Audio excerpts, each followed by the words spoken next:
Yeah, I'm not too bad. It's kind of interesting how this conversation was sort of agreed upon because uh, there's a guy on Twitter that watches me. His name is Pascal Leroux, and he also watches you as well. And he sent a he tagged you. I was doing a stream on Thursday with one of my friends, and we were sort of doing a quote unquote trial of him and his views. And Pascal Leroux was talking in the chat, and one of the people in the stream, who's a famous sort of skeptic commentator called Crowden T, he was moderator in the chat, and he banned Pascal for being a fan of yours. So Damn. after he did that a second time, temp ban, 300-second ban from the chat, I took off him, but he got angry on Twitter. He tagged you on Twitter, and then you sort of formed a rapport with me. So I thought, why not have you on to have a conversation with? Because I know of you. I don't know a lot about what you've done, but I do know a fair bit about your recent history with regards to your interactions with the skeptic community. I've seen your interview with Sargon. I've seen a bit of your interview with Naked Ape, and I know that was cancer mostly because of Ape, to be honest. I've not actually seen the JonTron debate, but I know I kind of have the gist of what happened in that debate. Sure. And yeah, honestly, like I've seen a few of your videos today. I did a bit of swatting, and honestly, the first thing I can say is your video regarding how you conduct debates, like your sort of when you address that Reddit thread. I was really impressed with that because it really shows that despite you being a large YouTuber, you still sort of have a rapport with your fans. You're still willing to not only listen to your fans, but you're also willing to try and address your fans and make your point clear to your fans. And I really appreciate that. Yeah, that's kind of how I built my community initially, was fan interaction. So, and they kind of keep me honest on things. Mm. And yeah, like that's something I expect. That's something I try to do with my audience. I try and interact with my audience. I try and get them on board with things. I'm sure we have disagreements on things as well, which we'll probably go into later in the stream. But I suppose, do you want to start on the DMCA issue? Because Yeah, that's sure. probably the biggest point of contention. So, for those of you not aware, Sargon. This is to do with Sargon. I myself have been critical on Sargon on a number of points. I've actually been on a live stream with Sargon. It was the stream before yours, actually. Mm-hmm. I was with Sargon, and we were sort of discussing general European politics at the time, like what was going on at the time, which was like the Dutch election and something with Erdogan and Marine Le Pen's policies. But basically, Sargon uploaded some clips from your interview with, your debate with JonTron, 4 clips, and he made it was about 4 clips, I believe, and they were sort of disparaging titles like. I can't remember what the exact titles were, but they were sort of disparaging towards you. And you, in retaliation, filed a DMCA against all 4 of those clips, which caused his the New Me Media channel to be Yeah. shut down. And he has now established a new second channel called The Thinkery, which he is no longer monetizing his videos. Here's my personal. I mean, do you want to sort of justify why you felt the need to do that before I sort of challenge you on that point, just to the audience? Yeah, sure. Really, there's two different things that we're Wowie. talking about here, right? We've got the legal side, and then we've got the ethical or moral side. Just to make sure that we agree, firstly, on the legal side, I'm 100% on the right? Like, there is no real contention there, right? Or do you disagree with that? What was that? Do you so in when you're dealing with this kind of an issue, right? You've got kind of two different sides going on. You've got the legal side, and then you've got like the moral or ethical side, right? Yeah. As far as the legal side goes, I'm 100% in the right with like there's no contention there, right? Do you agree with that, or do you disagree with that? Well, it's kind of a grey area, in my opinion. I do All right, we'll agree start. with you on that. Let, I agree with you on that personally myself, but I have heard that sort of fair use laws are kind of. I've spoken to actually Sargon personally about this, and he sort of thinks that those sort of laws are grey areas. But Sure. So myself, I Sargon doesn't know how fair use works, and I wouldn't rely on him because that entire channel was built on abusing copyright of other people. So I wouldn't rely on anything that Sargon says. So for in the United States, now it might be different in the United Kingdom, but in the United United States, which is how YouTube runs most of its shit, fair use isn't like a law or like a thing that you kind of checkbox. Fair use is a defense that you use in court, and there are different types of criteria that things can meet in order to fit, fair use. Things like how transformative is the content, and by transformative I might mean like how much of the content comprises the amount of a video that you made. For instance, if you use a 20-second clip as part of a 5-minute piece of body of work, how important is that piece to the work? And there are lots of different checkboxes that you can go through to kind of say like, is this fair use, is it not fair use? So it's not like a hard and fast thing, right? Firstly, so let's look at some things that Sargon can do to make it fair use. There's actually a really good there's a really good example of this was the next video that he posted. I'm just going to ask you now, because somebody asked me to ask you this question with regards to, would you have claimed, if Sargon had put commentary over the clip, say as if while you were debating JonTron, he would pause the video, he would then speak his mind on a certain subject, and then he would resume the video. Would you have claimed DMCA on that? No, because that's his content, and he made a video just as much after I DMCA'd all of his that was made up, I think, almost entirely of my video, but he put commentary over it, and I think that's fine. It's his shit.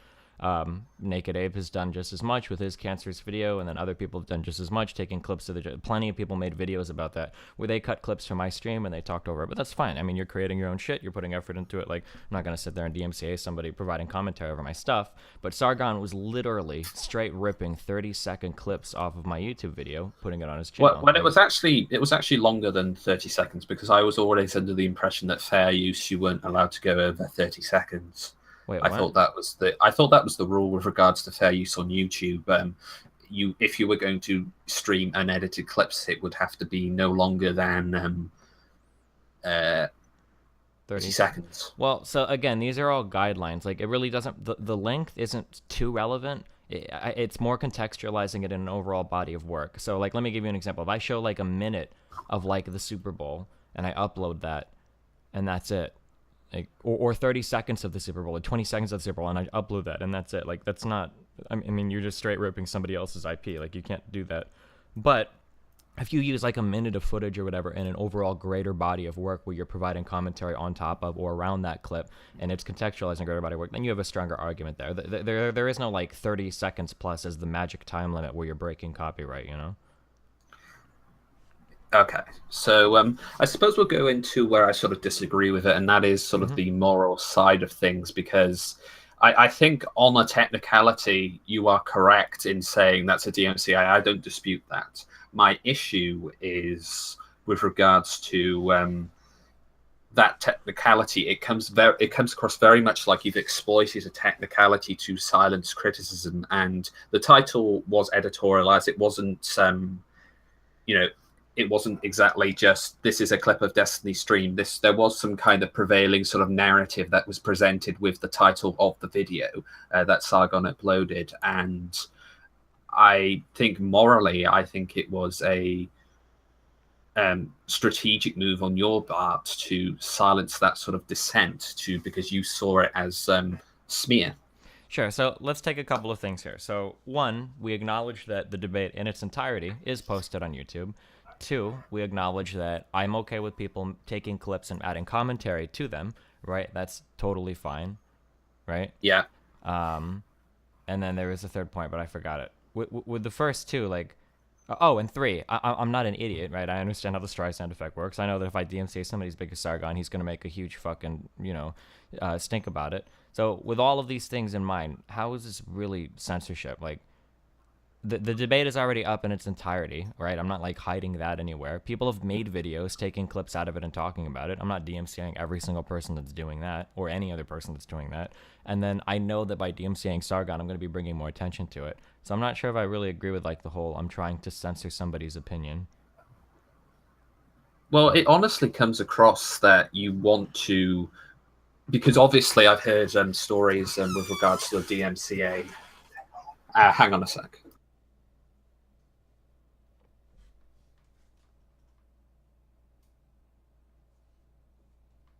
Sorry, I got interrupted. But with regards to MCA, I mean, in order to file a countersuit, so a counter MCA in response or whatever it is, a claim, a counterclaim, one is required to give out their private phone Ye. number, and this is information that Sargon, from what I've been told by an anonymous source, did not want to give out in order to contest the claim. So he did not do that. That is absolutely not true. Firstly, there are ways to get around this.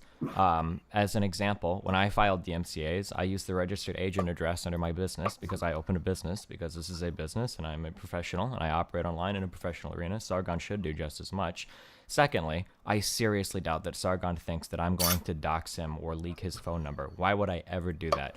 One of the biggest parts of my personality online over the past 6 years is my authenticity. Why would I compromise that to leak a phone number of a guy living in the United Kingdom? Like, that's beyond stupid. The reason why Sargon didn't file a counterclaim is because he knew that he was 100% in the wrong. That's why he also didn't want to talk to me about it when we had our conversation, and I brought up the topic and I said, do you want to talk about the DMCA stuff? And he laughed it off and wanted to move on. It's because he knew he was completely in the wrong.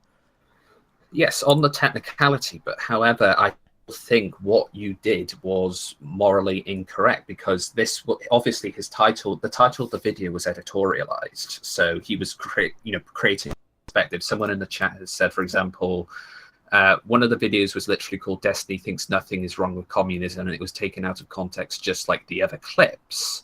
So when you're editorializing a video, the video itself has to be editorialized. If I write an article about how horrible Sargon is, and then I post within that article a minute clip from his YouTube, but I re-upload that and put it on my own channel, I can't claim that that video is fair use now because I wrote an article around it. There has to be editorialization going on within the video itself, because that video is accessible without ever reading the article, right? And the video is... Yes, but there is sort of a code of ethics here. I mean, with regards to the DMCA, I think there is a code of ethics with regards to, I mean, if I was in your situation myself, if I was someone who had that, it's just a, minute and a half clip of me being taken out of context without any sort of editorializing it, I wouldn't care, in my opinion. And I really don't understand why you so much about it. And you said it earlier, in fact. You said that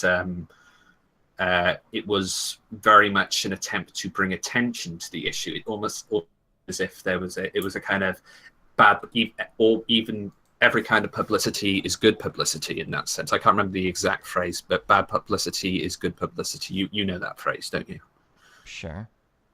Yeah. It seemed like a very sort of calculated move in order to generate conflict and controversy is good publicity. And wait, on my part or on Sargon's part? On your part, by filing the DMCA. No, I don't do this kind of stuff. I would never DMCA stuff to file publicity. I know that some people are of the mindset that everything I do is to try to generate controversy or whatever, but I mean, I had plenty of controversy going on around other things. I didn't need to artificially generate some using Sargon's channel. So why did you do it then? Why did you file the DMCA unless it was, based on that technicality? Because it really does come across to other people that it was done as a sort of way to get attention while at the same time protecting your narrative. So firstly, I don't think it's protecting my narrative. Like, I think I have plenty of ways to view the debate online, and I've had other people make pretty slanderous videos about me that I haven't DMCA'd because I think that they are a totally transformed piece of content because they've provided commentary around it, right? So I don't agree that it was I don't agree that I was trying to censor anything. And then in terms of on a technicality, it's not really on a technicality. This is like a really cut and dried easy thing. If somebody clips minute or 30-second clips from a video that you've uploaded online and then re-uploads that, that's 100% not okay. It's just not. It's not. You'll always get DMCA'd. You'll always lose. You'll never win a counterclaim. But why did you feel the need to then? Because let's say, okay, Sargon has broken the DMCA rules. That I'm not denying. So why did you feel the need then to file the DMCA? Yeah. So okay. So going into that, I'm just taking issue with the terminology before that. But going into that, so here's kind of my problem philosophically. Okay. Sargon and this entire, I don't like to use political labels anymore, but I'll say it here, the entire right-leaning online internet community was very disgusted with what happened to PewDiePie. Sargon himself had made a video about this, and I think he even included the authors of the Wall Street Journal at the end of his video, telling people to like bombard them with emails or get them fired or whatever. He was very riled up over the PewDiePie thing, and the PewDiePie thing largely came across as people writing a story saying, hey, this guy jokes about Hitler shit, I don't think this is okay, right? So it struck me... I disagree with that, but we will talk about that later if you want. Sure. So it struck me as a tad hypocritical that Sargon was so irritated that people were taking PewDiePie's jokes out of context and then making articles about them to slander him, who would then straight rip clips from my videos and then post them onto his alternate channel, probably because he knew they weren't okay to post. He posted on his alternate channel, and then he put slanderous titles about things that he knows that I don't believe because we've had a 2-hour conversation in the past. So if somebody's going to go through all of that work to try to slander me, to misrepresent my opinions, and then to put it on another channel where he's going to get like 4 times the views because of the subscriber count, like, why would I let this person use my stuff for free? And he didn't even contact me or ask me to do it. Like, nah, that's a pretty easy DMCA on my end. I think actually, no, there is a difference between what happened with PewDiePie and what happened with you, because with regards to PewDiePie, the libel that was pushed against him was far more severe. And also it cost him, what was the name of the studio? Playmaker Studio? Maker Studios, owned by Disney. Yeah, I'm not arguing that I suffered the same consequences. Of course, his was more severe. I'm just saying that the situations are analogous to one another, right? As you have people taking things kind of out of context, quoting them, and then, you know, writing an article or putting it on a YouTube channel. But Sargon isn't a corporation like the Wall Street Journal, for example. Sure. Okay, I'm understanding that on his second channel he monetized his content, but I don't see why you should be overly concerned about that. I don't see how that's your jurisdiction, because you said it yourself that you kind of wanted earlier. You kind of wanted the attention from it. From DMCA? Well, didn't you say earlier it was kind of a way to generate intrigue and interest? You said very, near the start, you said that. I mean, I guess you can, but that's never my goal. I don't go around thinking like, all right, well, I'm going to DMCA this guy, strategically speaking. Like, the decision I'm not saying it was the only justification by any means. I'm just saying you said that earlier, or something to that degree earlier. I might have. I mean, I'll acknowledge the reality of the situation. I know that's what's going to happen. But my motivating factors are never because it's going to generate publicity or popularity. It was everything I just said. It was the idea that he was, after making a big stink about it happening to PewDiePie, that he was ripping clips, misrepresenting what I had to say, and then doing it all while violating my intellectual property. But I'm with regards to, I think the difference between, you're trying to conflate two issues that are completely different in my opinion, because with regards to the PewDiePie thing, it was done by a corporation that is fairly well respected in the Wall Street Journal, and in Sargon's case, I mean, I actually think, going back to what I was saying earlier, I actually think in some respects it actually might have helped you in a sense, because he provided the links to your, from my recollection and from speaking to Sargon about it, he did provide links to the original content, the entire stream in its entirety. So you would so if someone wanted to see more of that stream, so your conversation with John Tron, they would be able to go and watch it, which... So he did source it. It's not like he said, this is my content. Okay, I own this. So are we arguing from a legal or a moral standpoint? Because legally, this is totally relevant. A moral standpoint. So morally, when you link back to others people's content, if you ever watch your links, if you've got like Google, fuck, I don't remember the name of the plugin that you install on your site to track all the clicks or whatever. But if you watch Social Blade, no, there's a Google plugin for it. I have it right on my site. I can't remember it at the moment. But a very, very, very small subset of people actually click through to the next thing, right? If Sargon really wanted to hammer me or make fun of me for these things, he could have just as easily just posted timestamped links to my YouTube video and then added the same titles or whatnot without having to rip the videos from my stuff and put it on his own site. Like if all Google Analytics, that was it, yeah. Wait, was it Google Analytics? Yeah. But what was your sort of original point? Because I was reading the chat there. Oh, sorry. If Sargon really wanted to hammer me over some points and wanted to do it in as good faith as possible, there are a multitude of ways he could have done this. He could have messaged me and asked me, in which case I probably would have been like, yeah, go for it. People do that all the time. Even people I totally disagree with will message me sometimes. I'm like, yeah, knock yourself out, dude. He could have messaged me and asked me. Or two, he could have made any kind of commentary or effort whatsoever around the clips. If he would have added 30 seconds of talking afterwards, I would have left it alone. Or three, he could have just linked to my original YouTube video and not cut the clips in the first place. Well, he did link to your original video. No. Instead of clipping it and putting it on his channel and then linking back, right? Nobody or very few people are going to click on the link back, let alone watch the whole thing once they see it's 2 hours, right? I mean, I agree with you that there's probably a better approach that he should have taken. But with the approach that he took, I don't necessarily see that as something that is morally deserving of being a DMCA being filed against him. Okay, I'm going to ask you this because I keep saying that you don't think these are the same thing. I'm going to describe the PewDiePie situation and my situation. I'm going to use words that are applicable to both, in my opinion, and I want you to tell me to stop when you think I've said something that doesn't apply to both, okay? All right. Okay, so you have a party, okay, an individual or corporation. You have a party that is taking small quotes out of a larger body of work from another person that they're trying to damage, okay? They're taking these quotes largely out of context, okay? And then they're publicizing them, and they're making it sound like that person believes in something or is saying something that they don't actually believe in or they're not actually saying. Do you think that this is an unfair way to characterize what the Wall Street Journal did to PewDiePie or what Sargon did to me?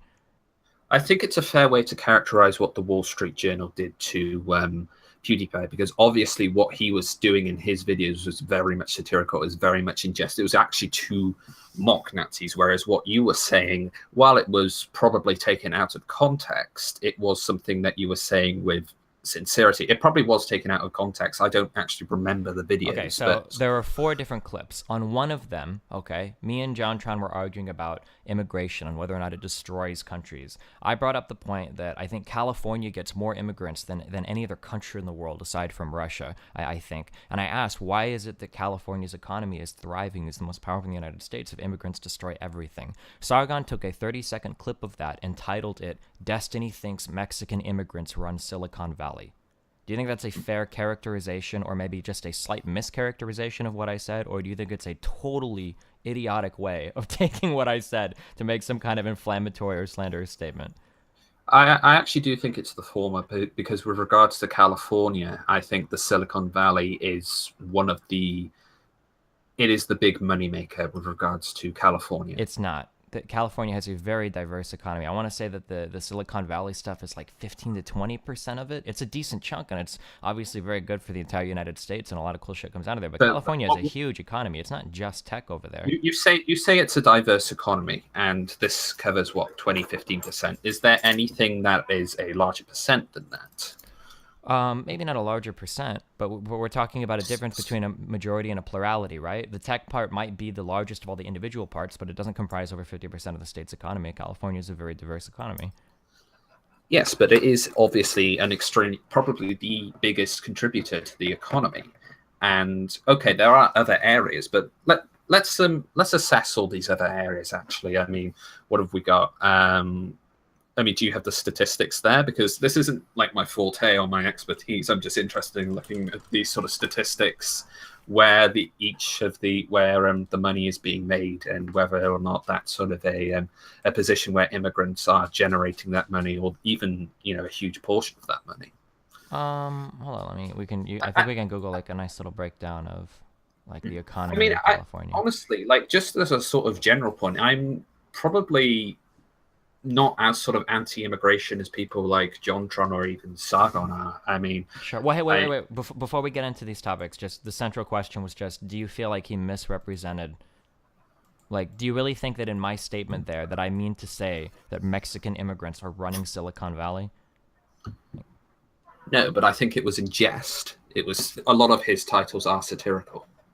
Okay, so, well, so now we've moved on from from maybe his titles just kind of aren't being generous, and to now his titles are just satirical. Do you think his audience sees the titles as satirical when he posts it like that, or do you think the audience?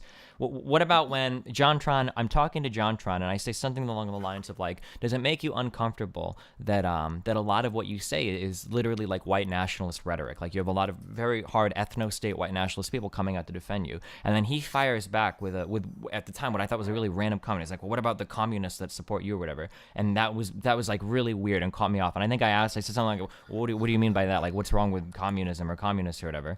And from that point, and then he said something like that, and I said communism is mainly economics as opposed to like Nazism or whatever. Is usually more. Hang on. Yeah. This is guilt by association on both sides.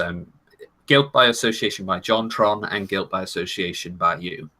Not necessarily. But I understand what you're saying. But regardless, Sargon clipped that and said he either said Destiny thinks nothing is wrong with communism, or it was something along those lines. And again, like, I'm a hardcore capitalist, far more than Sargon is and ever will be, okay? And he knows this. We've talked about this. Why would he make a clip of something making it seem like I'm pro-communism?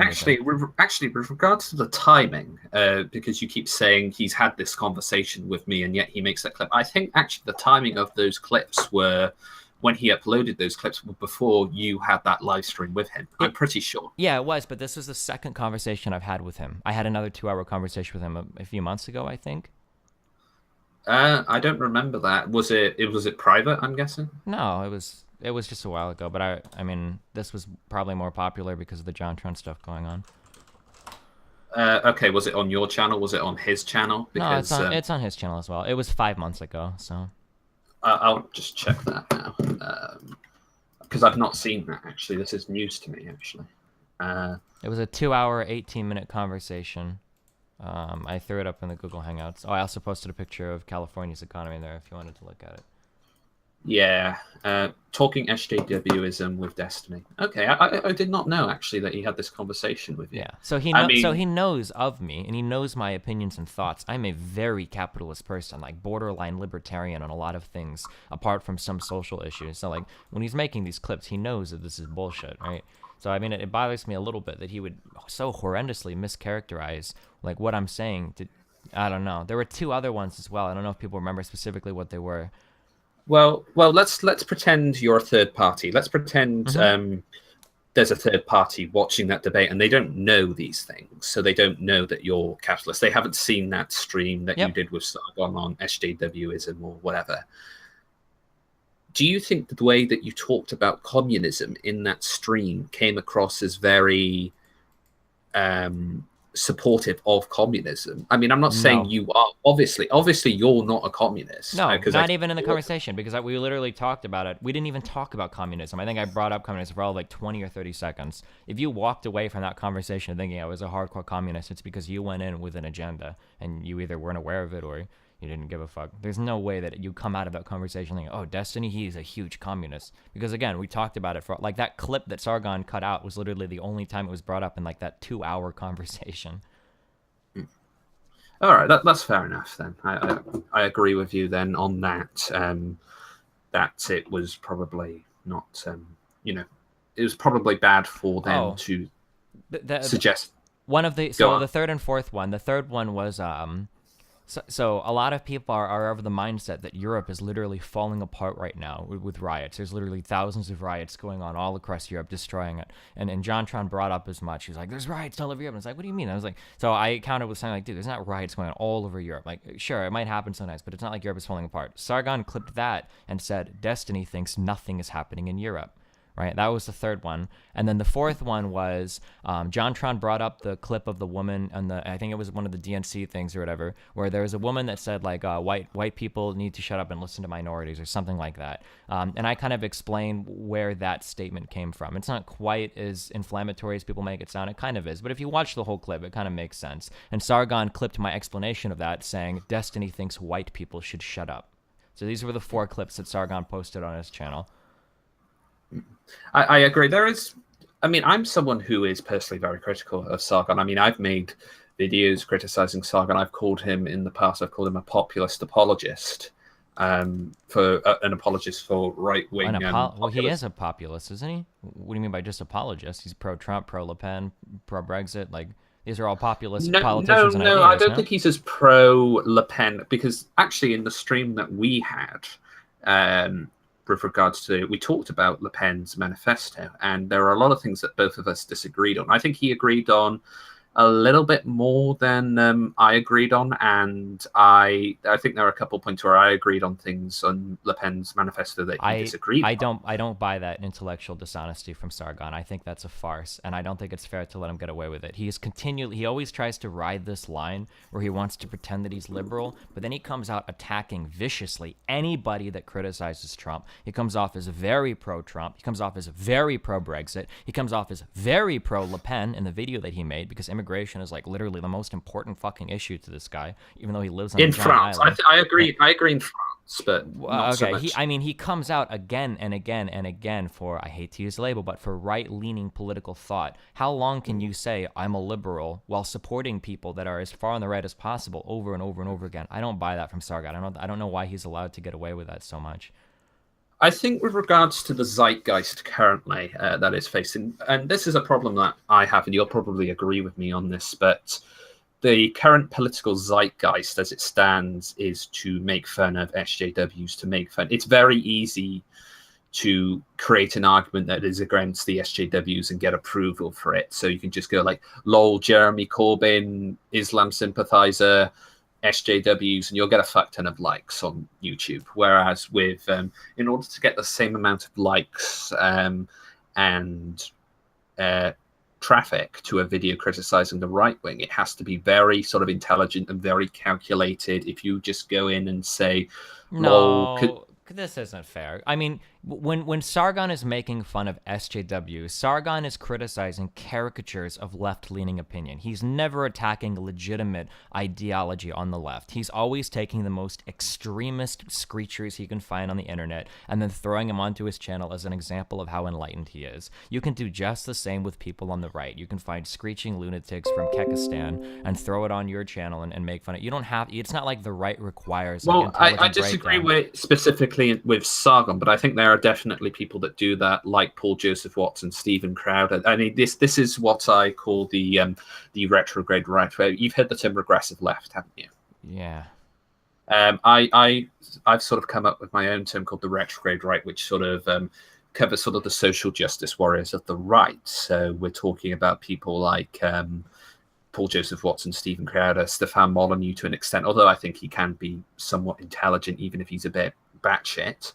Lawrence Southern, outlets like the Breitbart, the Daily Mail, the Daily Express, sort of things like that, in essence. So I'm very critical of those things, and I have in the past accused Sargon of being an apologist for those outlets because he defends these outlets, but to the same extent, I don't necessarily. I think it's a bit jumping to a conclusion. He said it's kind of very much like a purity test in the sense that we're sort of jumping to these conclusions about his character when he hasn't really. I honestly think Sargon should do more to criticize the right, but he won't, because he's built an entire fan base off of it, and it's not financially prudent for him to do so. If you want to see examples of other people that have done this, go take a look at Thunderfoot's channel, who had an explosion in popularity shitting on SJWs.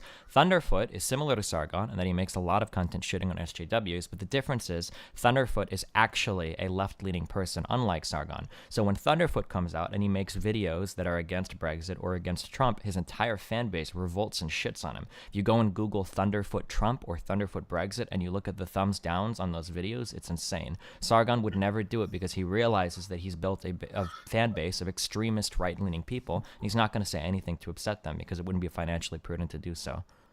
Well, let's look at this. There's two things I can say to that. One is with regards to not wanting to accept the extreme right, that's not completely true, because you've seen, I mean, I've read, I've actually delved into fucking Poll, and people's opinions on there are mixed to negative from what I've seen. They think he's trying too hard with the Kekistan thing. The alt-right hate his guts because of the whole gay porn assault that he did on Twitter, that got him banned eventually.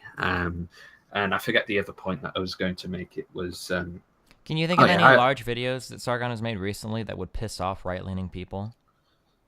I'll answer that in a sec. But Okay. the other point I was going to make was this is his job, and I don't think it's necessarily fair to say he's not necessarily left-leaning, as opposed to this is his job. He wants to put food on the table for his family, and he wants to, in order to do that, he needs to satisfy a lot of the retrograde rights that are following him. Gotcha. Well, hold on real fast, because this guy in your chat is like super ass blasted. How is Brexit right-leaning? I think that Brexit is characterized by a few pretty right-leaning ideas. Protectionism of blue-collar jobs protectionist policy seems to be a right-leaning meme at the moment. Trump in the United States has talked just as much about tariffing different companies to protect lower-class jobs. Sargon has mentioned this as well. The extreme xenophobic anti-immigration sentiment seems to be kind of a right-leaning thing as well, that protection of your traditional culture and all of that. They seem to be pretty right-leaning ideas, and it seems like Brexit was largely revolving around things like immigration and the protection of blue-collar or lower-class, lower-paying work. But sorry, and I'm actually someone that's this might actually surprise you, but I think all my followers know this, but I'm pro-Remain. I mean, do what? I'm pro-Remain. I'm against Brexit. So for a number of reasons, I'm pretty vehemently opposed to Brexit. So that's something I completely disagree with Sargon on. I've had conversations with him about that. I've had conversations with other people about that as well. And I've still, I've sort of softened a little bit, because I was sort of initially in that sort of European federalist sort of train of thought. But then I sort of shifted gears to realizing, okay, this is never going to work in my lifetime, because there's too much opposition to it and it's a bit too much of a pipe dream. So what I want now, essentially, the reason why I'm supporting the Liberal Democrats in Britain now, they sort of think of them as a more left-leaning libertarian party in America, I think is the best way to describe them. So they're a bit more sort of pro-immigration and publicly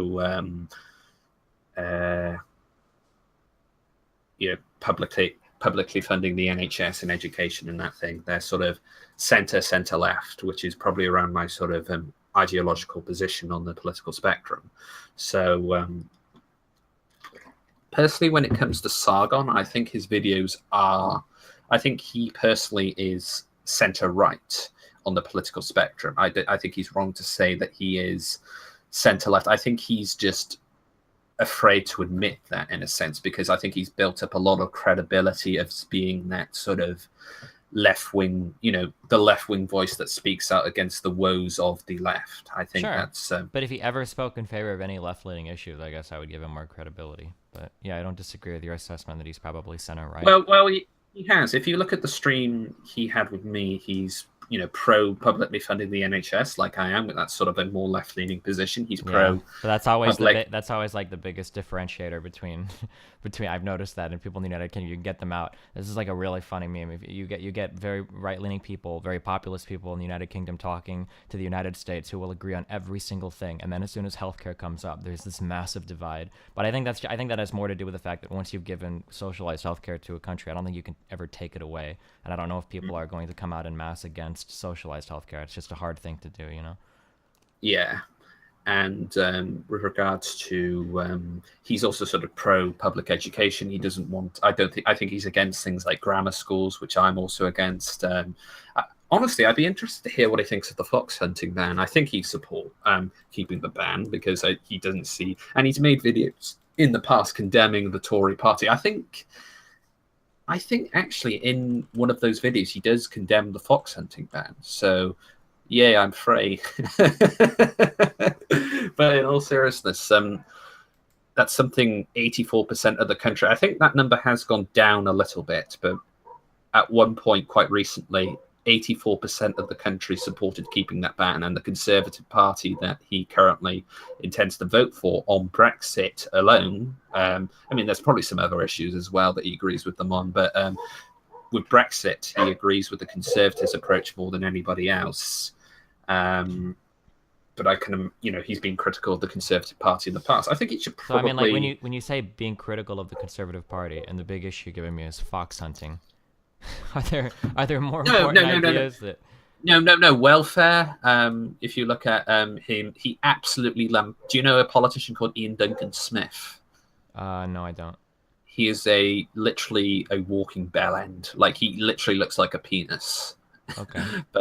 and he is one as well. Like, in his attitude, just he's absolutely ripped into him. He's a Conservative MP. He's ripped into. He has made videos in the past doing that, and his fans weren't. He got a very sort of mixed reception from his fans, which is interesting to note, actually. So. And he tends to bring that up as an example now where, oh, well, I have criticized the right before, look. And I don't know, like, I appreciate, a lot of the things that he brought up in that video are very intelligent, very well, thought out. And some of his criticisms of the left are as well. But, I can see that. I don't want to really jump to the conclusion that I think you're being a bit more conspiratorial on this issue than I am with regards to Sargon's intentions. I think it's best to. I think he's a decent guy, in all honesty. I've had a conversation with him. He seems like a nice enough guy. I don't have any. Yeah, we're not discussing the niceness of Sargon though, just his intellectual. Yeah. He's either very intellectually dishonest or a little bit not intelligent enough to dive into these realms. I mean, if you've seen anybody do teardowns of some of the articles that he reads and horrendously misrepresents, it's pretty embarrassing. The shallow level of understanding that he has of a lot of issues. One of the things that we've argued about over and over again is the difference between correlation and causation, and his inability to understand things like marriage and its impacts on people's wages and shit. So I mean, I don't know. I have very, very, very low opinions of Sargon. I'm sure he's a nice dude. I mean, he's always been friendly when I've talked to him. But I think that he's pretty cancerous in terms of contributing to online discourse. I think that he feeds into that right-leaning narrative pretty hardcore, and that anti-immigration, xenophobic, anti-Islam shit. Like, he capitalized on that. Actually, I think I'd say that's a good topic to talk about in general, and because my channel, and this is something that I sort of appreciated you bringing up as well, but my channel is sort of focused on being an intelligent place for discourse for people of any kind of political position, whether it be alt-right, whether they're communists, whether they're anywhere sort of in between that, Mm-hmm. It's basically sort of somewhere for people to sort of vent their views. I'll challenge them on certain views, and I'll sort of say, okay, I don't agree with you there. Sometimes I'll, the chat will challenge them on views. I'll bring up stuff from the chat or something that's been mentioned to me on Twitter. So it's not like a Dave Rubin format where you just vent sort of thing, where it's just like a free platform. I sort of do challenge these people on their views a little bit. Mm-hmm. I mean, not to the extent where it becomes like a full-on fledged debate, like how sort of, if there is a point of contention that we're not going to get around, we just sort of agree to disagree and we sort of move the conversation forward, which I've kind of done here, admittedly. Sure. So with regards to the sort of intelligent discourse, and the reason why I appreciate someone like Sargon, and to an extent Stefan Molyneux, is because even if you disagree with them, and this is something I have criticized Sargon in the past for, because he has done this in the past, and I've lambasted him for it. I've made a video about his video directed towards Michael Moore, which I still think is absolutely horrendous, one of his worst videos ever.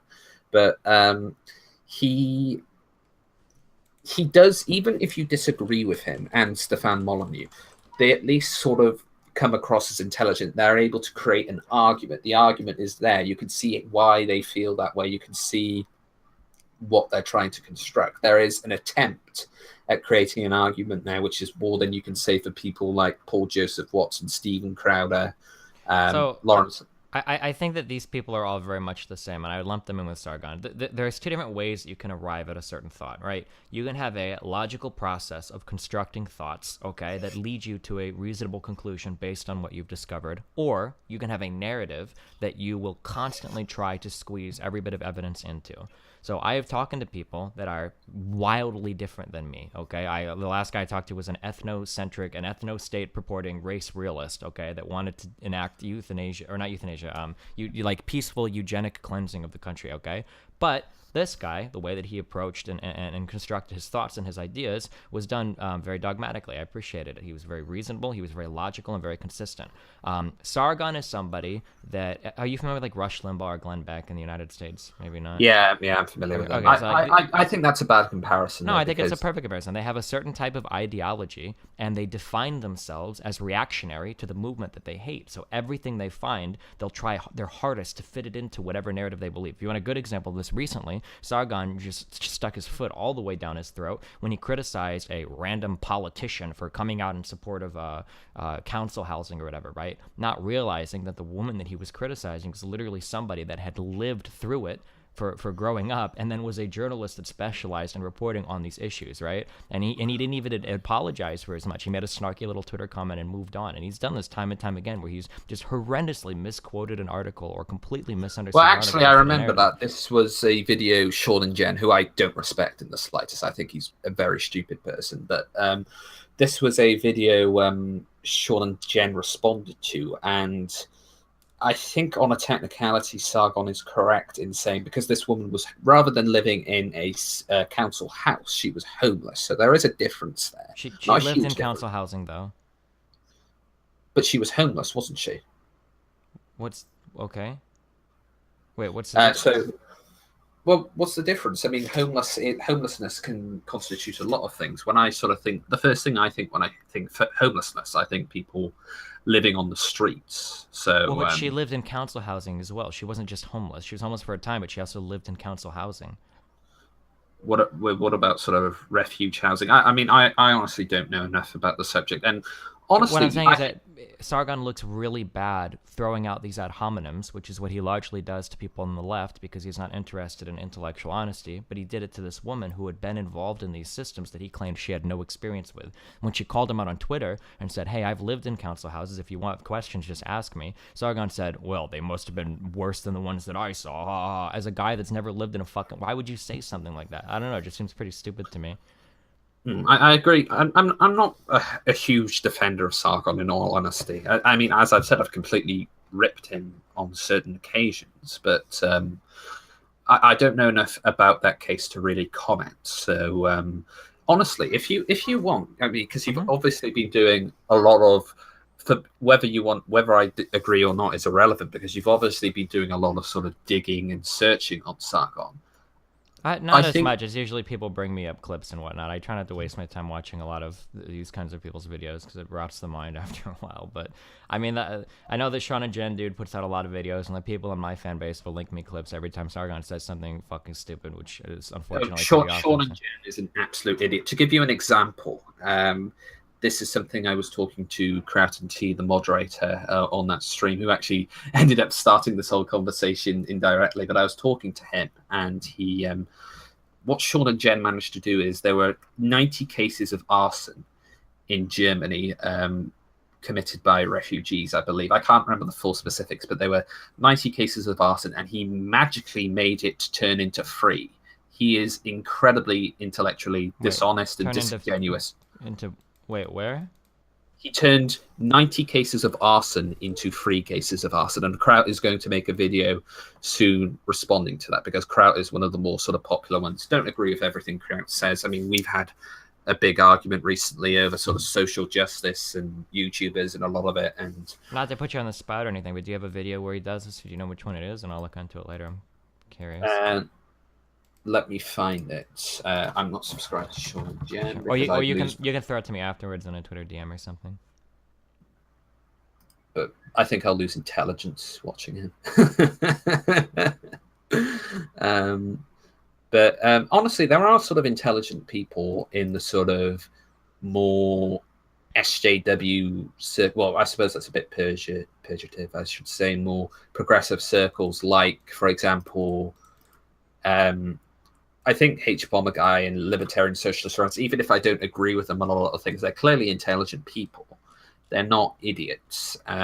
Whereas with someone like Steve Shives, he's a complete moron. And Sean and Jen, at least he doesn't go around blocking people like Steve Shives, but he is a complete moron, in my opinion. He's done nothing to...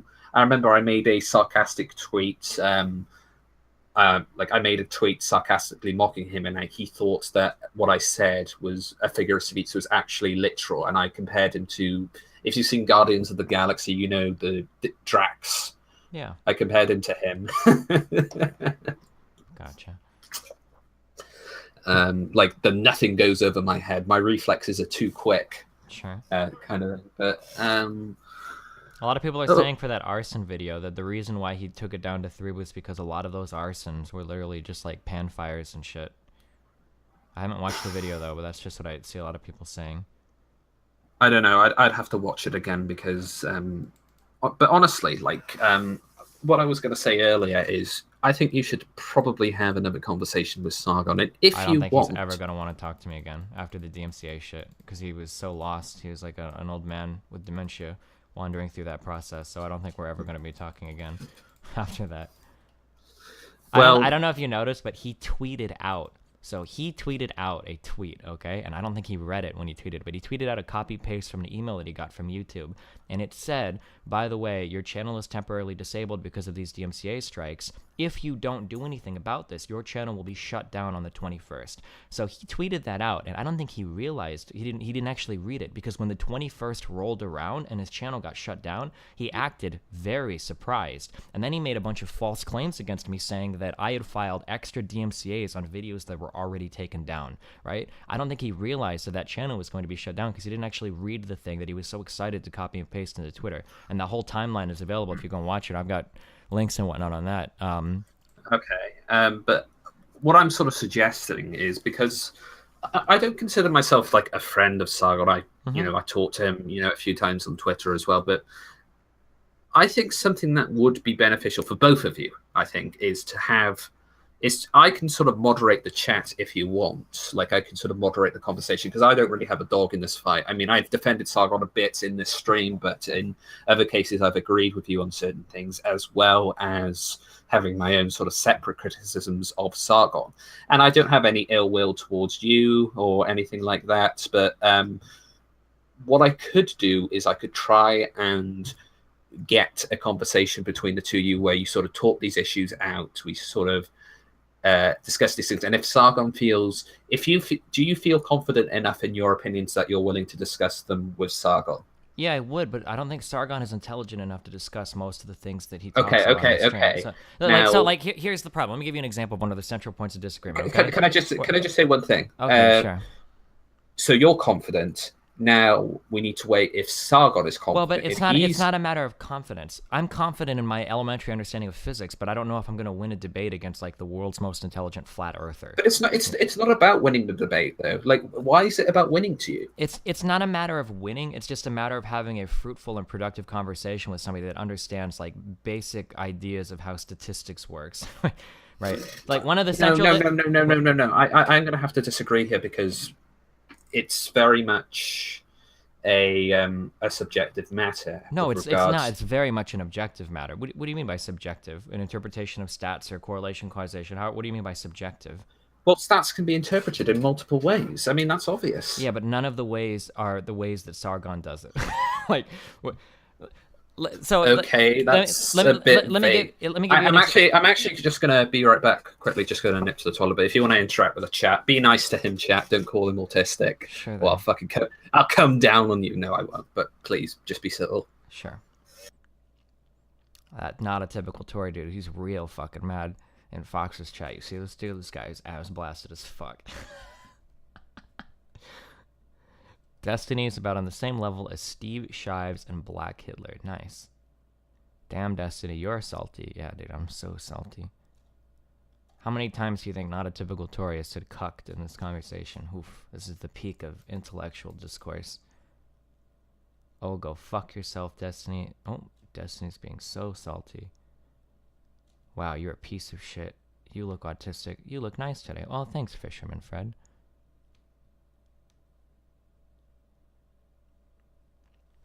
Is incest still okay, Destiny? I don't know. Do you have any clips of me saying it is? I don't think I've ever said that before. I'm not sure what the implication is.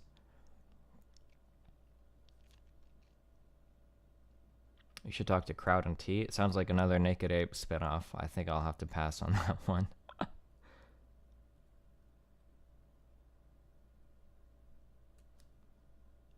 Destiny won't read this comment, Peppy. Damn. I am back. But I was thinking there actually with regards to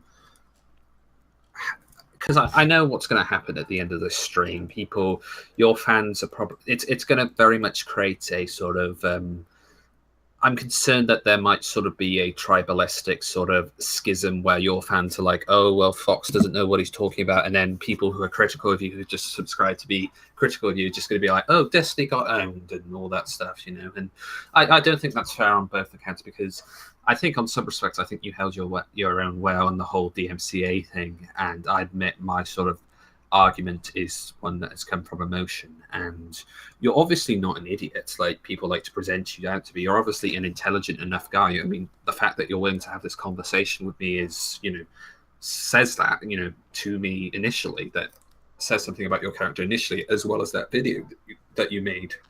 Sure. So here's one of the, this is kind of what I'm talking about in terms of Sargon. This is, I think we've argued about this like an hour each on both of our discussions, okay?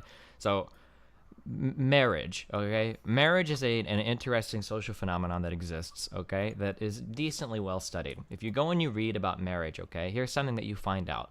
Wealthy people tend to get married. People in a realm of financial stability tend to get married, okay? This is a fact of life. You can Google right now, wealth and marriage, okay? And you can find a plethora of articles that talk about this. This isn't like a contested or a debated topic, okay?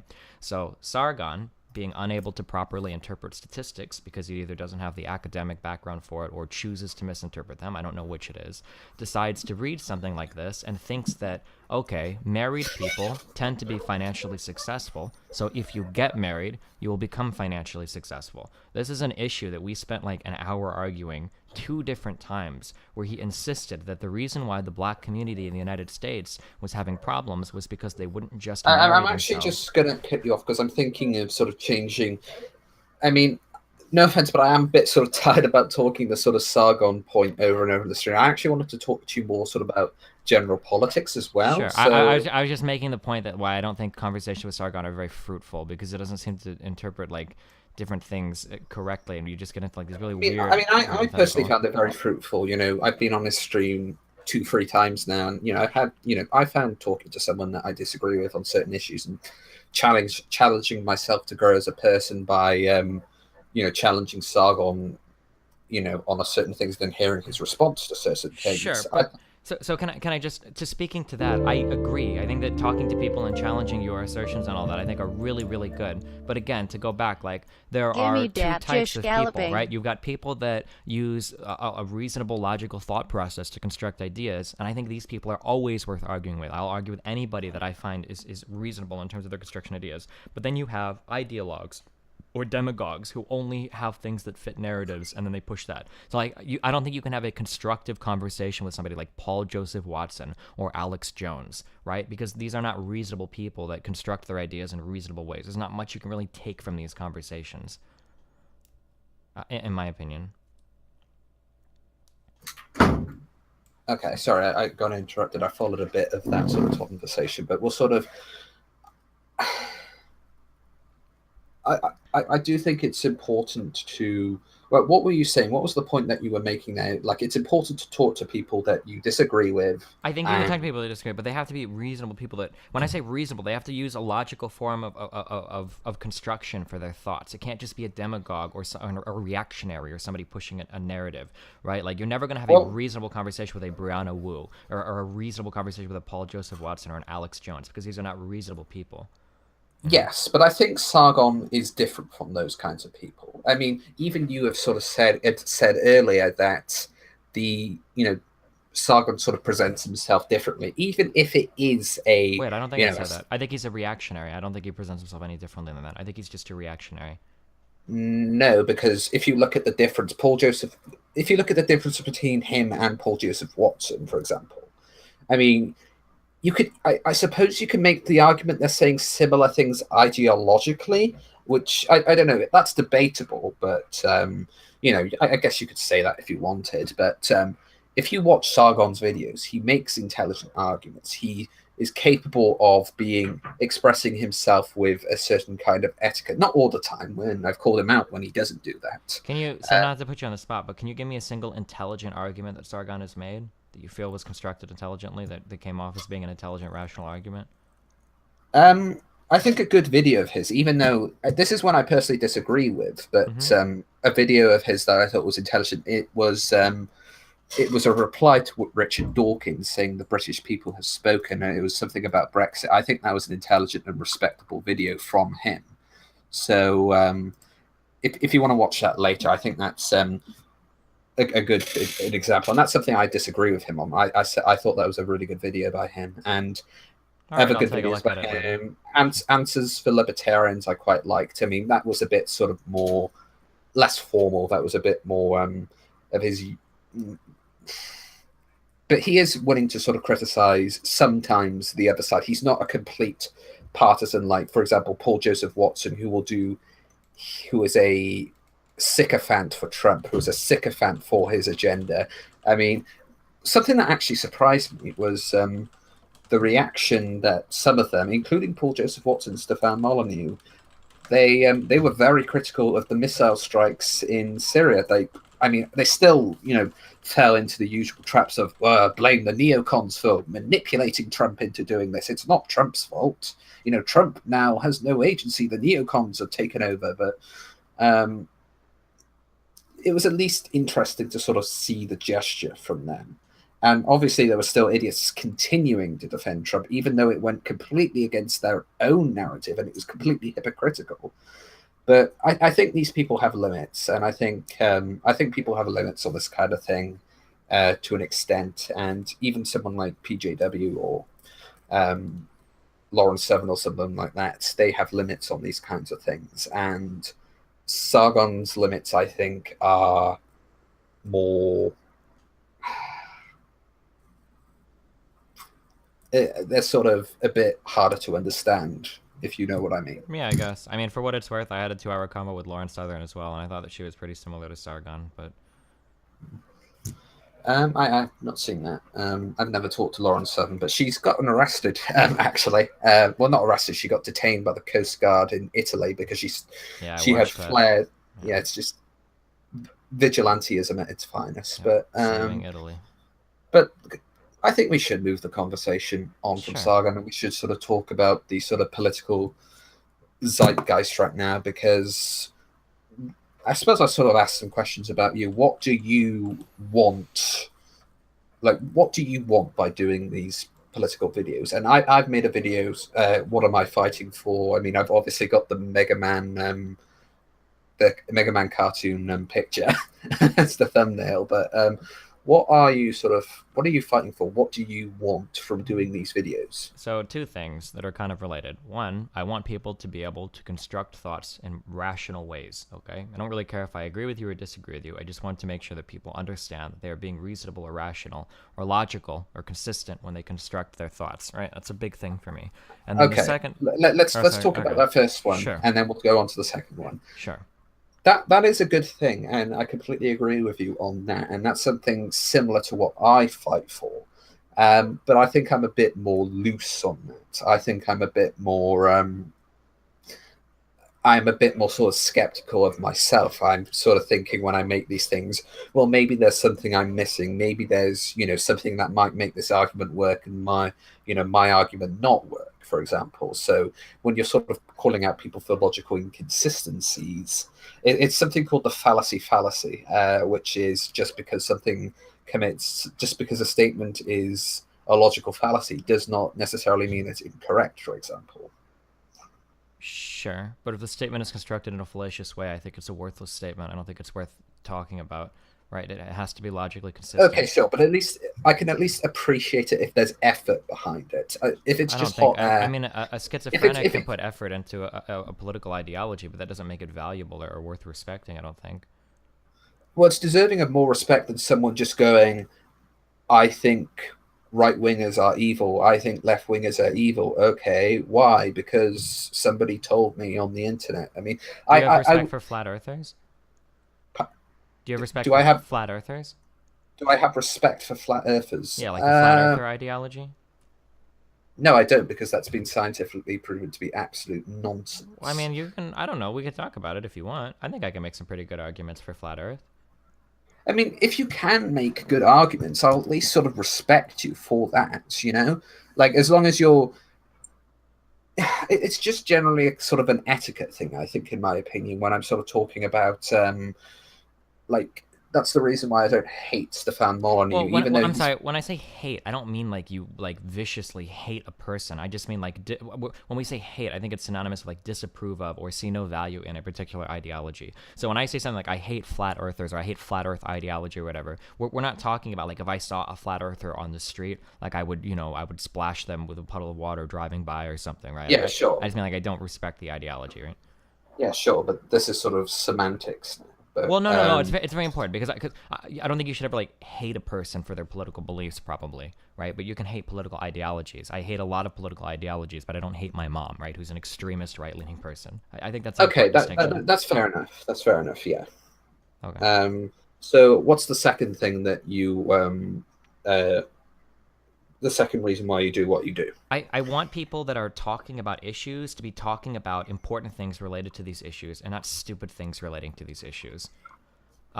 So, for example, and this kind of goes along with number one, for example, immigration, okay? There are valid arguments on both ends of whether you should be pro-immigration, anti-immigration, pro-globalism, anti-globalism, maybe. There are arguments to be made on both sides of these issues, okay? Protecting my culture and protecting my sovereignty, these are not legitimate discussions. These are stupid discussions held by 14-year-olds online that don't know what any of these words even mean, let alone what their implications are. So if you want to have a discussion about whether or not immigration is good or bad, restricted or unrestricted, right, there are valid arguments to present on both sides. But this idea that, like, Islam is going to destroy my country and shit like this, these are not real arguments to be having, and it's just a massive waste of time to devolve conversations into these kind of topics, I think.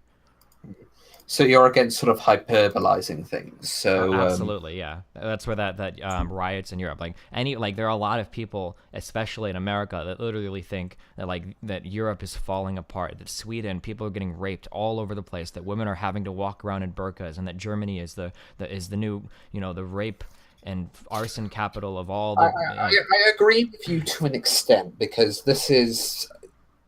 I suppose you've heard of the whole culture, the sort of subculture of the blue pill, red pill culture in this Yeah. sort of community, and the blue pill culture is sort of everything is fine in Sweden, everything is fine, it's a utopia, and then the red pill culture is like everything is awful in Sweden, it's Armageddon, and I'm of the belief I call it the purple pill. I'm sort of a purple pillar myself. Is Sweden definitely has problems. These things that are being brought up by the sort of red pillars. They definitely exist, and they definitely are issues. But I think they're being blown out of proportion in many ways, and that's my personal stance on it. So again, it does come down to etiquette. I mean, I would rather have a conversation with someone I completely disagree with ideologically on almost all aspects, rather than have a conversation with someone who, agrees with me on a lot of things, but is just a sycophant. Because I think I and that other person would be able to grow by having that conversation with them. I guess I disagree if the other person doesn't construct their thoughts in reasonable or rational ways. I don't think there's much to get. I mean, we can try out sample conversations if you want. Yeah, and if I notice that, I'll challenge them on it. And sometimes I don't notice that.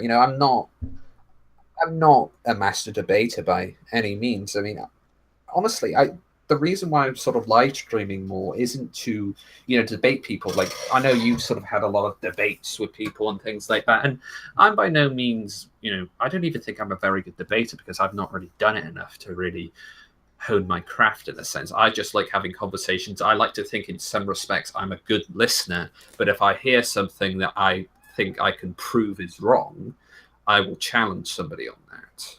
I think that's fair. Sure. But I suppose what else is there really to sort of talk about? Is there any sort of have you seen any of my stuff? I guess because we sort of arranged this on Thursday. I don't know if you've seen any of my stuff or if you just gone into this blind. I just heard people tweeting. I just heard people tweeting, so I had no idea what to expect. I mean, what did you sort of expect from like me and our community, if you will, like from the initial sort of At this you point, know I have no expectations. I've talked to radically different people. I've gotten into 2-hour conversations with literal extremists like communists. The most recent conversation I just had was with a radical Catholic that was for eugenics. Like, I have no expectations anymore when I go online. but what do you think of this sort of conversation? Like, what do you think about having this sort of conversation with me? Do you think this has been beneficial? Do you think this has been an interesting conversation? Do you think this is because I think it's been an interesting conversation in many ways. Like, what's your sort of opinion on it? Yeah, sure. Conversations can be good. Sure. Yeah, I'm talking about this one in specific. Well, I mean, we talked about things. Wait, what? Like, what? So, what exactly are you asking me? I'm sorry. Like, do you think having this stream with me today was beneficial? I mean, do you think you had did you how can I put it? Like, did you feel as if this in some way benefited me or you in any kind of slight way? Yeah, sure. I think it's always. I mean, I don't know. I enjoy talking a lot, and yeah, we talked about some things that we disagreed on. So, I mean, at the very least, hopefully, you understand my point of view for the DMCA stuff some more, right? What was that? Sorry. At the very least, I think I was able to get out my view of like the DMCA stuff a little bit more. Yeah, sure. And people can watch that, and I'm looking at some of the dislikes here. I mean, I actually had a drunk stream last night, and I had to go. There's always like a couple of people that always dislike my streams, like even like my non-casual sort of drunk streams as well. I don't know why it is, but honestly, the people sort of dislike it. Just tell me why. Like, if you gave me, I would be happy if you just told me where I can improve, where I can, because I'm open to all sorts of critique and criticism, and I'm open to being proven wrong. I mean, oh god, now they're all coming in. I probably shouldn't have said that, but whatever. Yeah, I think that might have been a bad idea. Yeah, but I'm not too bothered about likes and dislikes at the end of the day. I'm just interested in hearing people's perceptions on why they disagree with me, so I can potentially grow as a person. But I don't really think there's all that much to talk about really anymore, because like I said, this stream was formed very much off the cuff, so not based on a lot of information, and I think we had a decent conversation considering that. So is there anything else you want to say before I end this?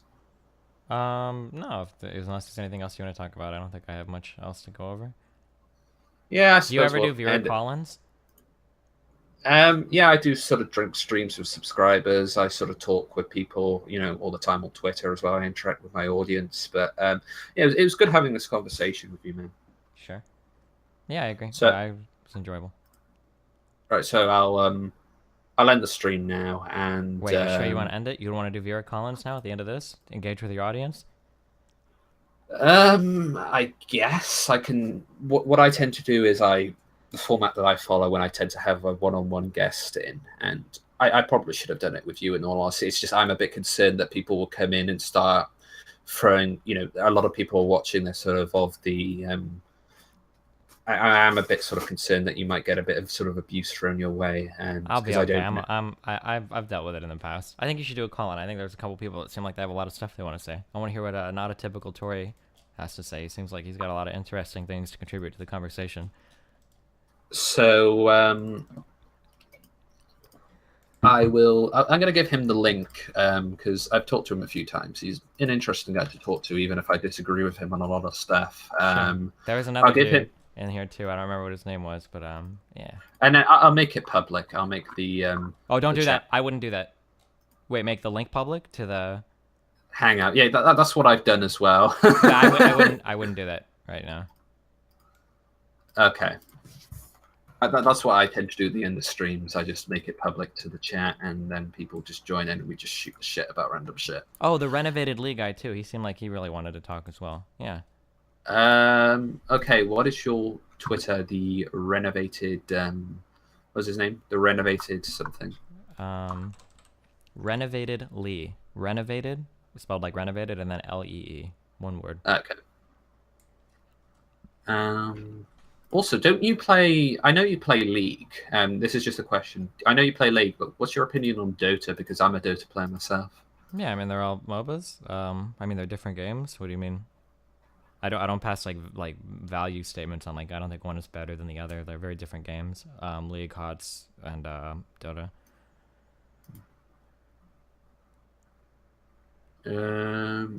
But yeah, not a typical Tory. I sent you a thing through Twitter, and I don't know what this other lad's Twitter is. Oh, he doesn't have a mic. Okay, that's fine.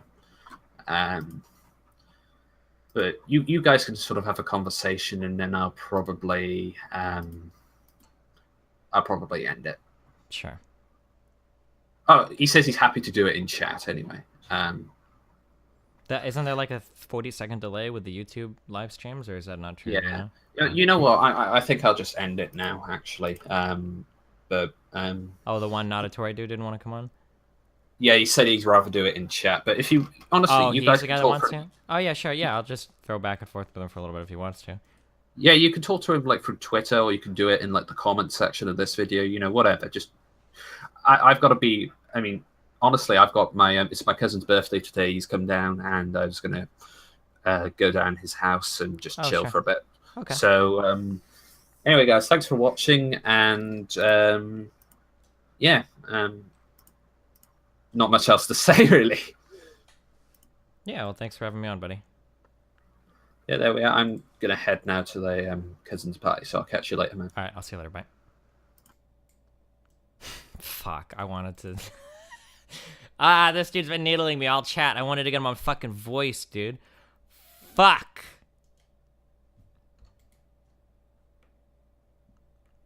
So, okay, here, let's talk about this conversation real quick. So, one of the reasons why I value the logical or rational patterns of putting together thoughts is because if you don't value this, then all the conversations just kind of become like really meh.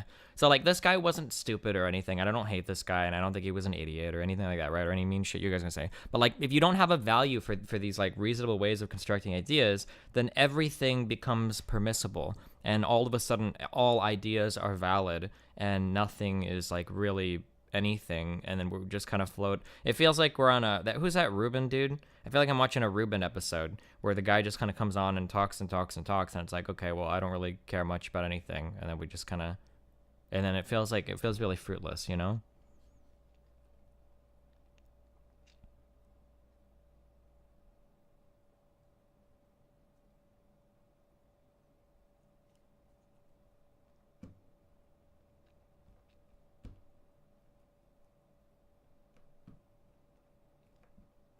Where's the reactionary Catholic dude? I need to set up. I think I'm ready.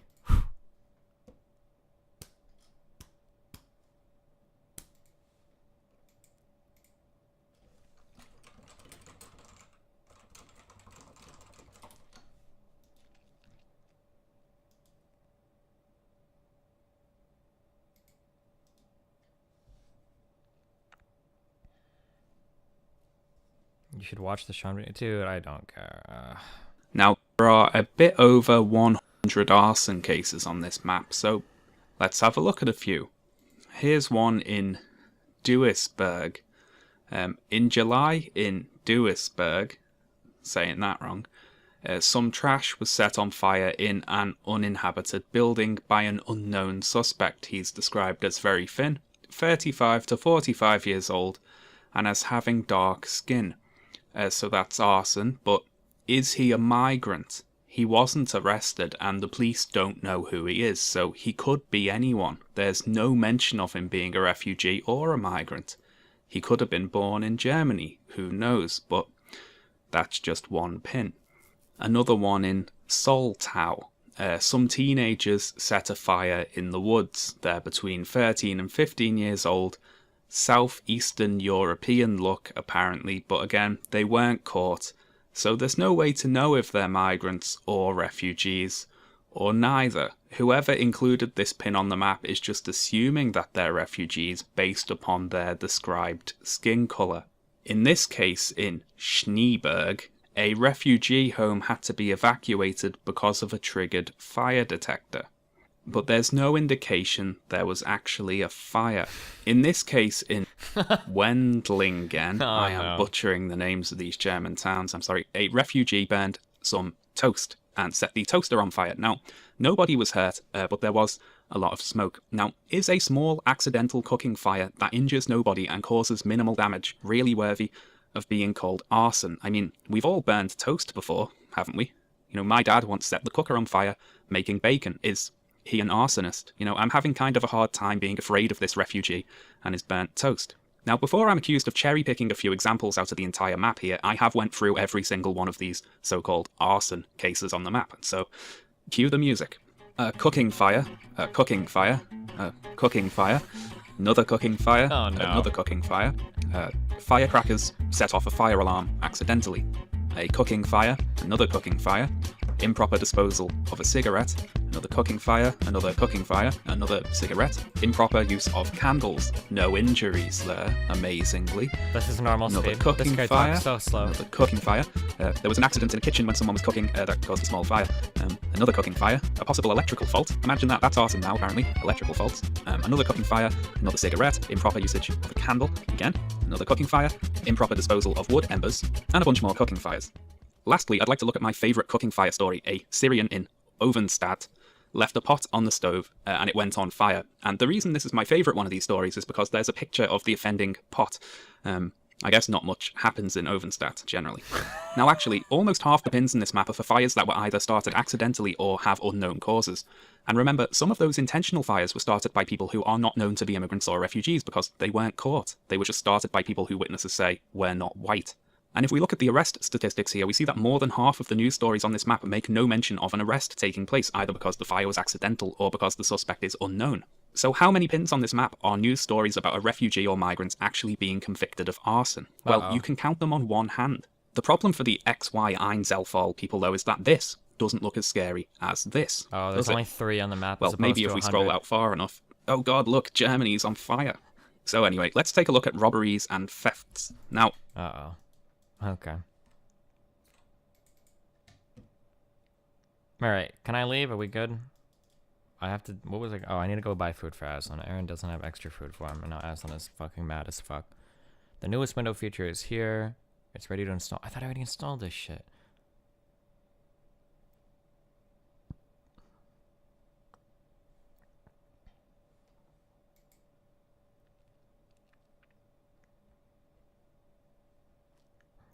Alright, I love you guys. I'll be back later. Have fun. Peace out.